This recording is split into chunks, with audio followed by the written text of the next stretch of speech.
আহ্বান করছি 15টি বছর পর আমরা যে মৃদু স্বাধীনতা পেয়েছি, এই ফ্যাসিস্ট হাসিনা সরকারের সেই দৈত্য দানব এখনো গ্রামগঞ্জে রয়ে গেছে।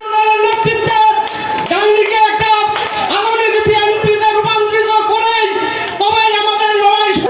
সিনিয়র সহসভাপতি মেহেরপুর জেলা বিএনপির জননেতা জনাব জাভেদ মাসুদ মিল্টন, আমি আপনাদের কাছে একটা রিকোয়েস্ট করবো, আমি বক্তব্য দেবো না। জাভেদ মাসুদ মিল্টন আপনাদের যে দিক নির্দেশনা দেবে, আরিফ রহমান খালেদা জিয়ার যে দিক নির্দেশনা, সেই দিক নির্দেশনা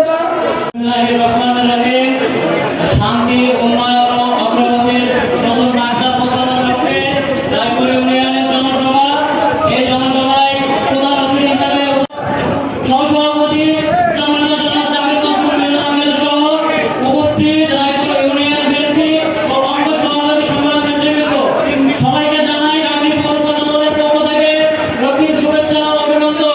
সহসভাপতি মিটন ভাই, সামনে উপবিষ্ট আমার বিএনপির নেতাগণ ভাই বোনরা, সবাইকে আমার সালাম। আমি দুটো কথা বলি, শেষ বক্তব্য রাখার জন্য আহ্বান করছি যুব দলের রায়পুর ইউনিয়নের সাবেক সভাপতি মন্টুকে রবিউল ইসলামকে। প্রস্তুত থাকবে রবিউল ইসলাম। বিসমিল্লাহির রহমানির রহিম।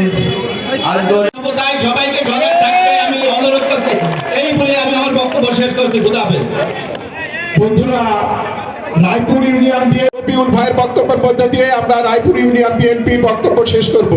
বক্তব্য নিয়ে আসছেন রায়পুর ইউনিয়ন বিএনপি যুগ্ম সম্পাদক।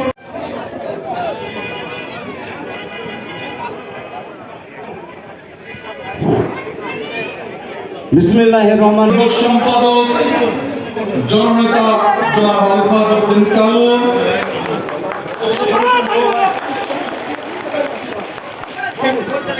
মঞ্চে উপবিষ্ট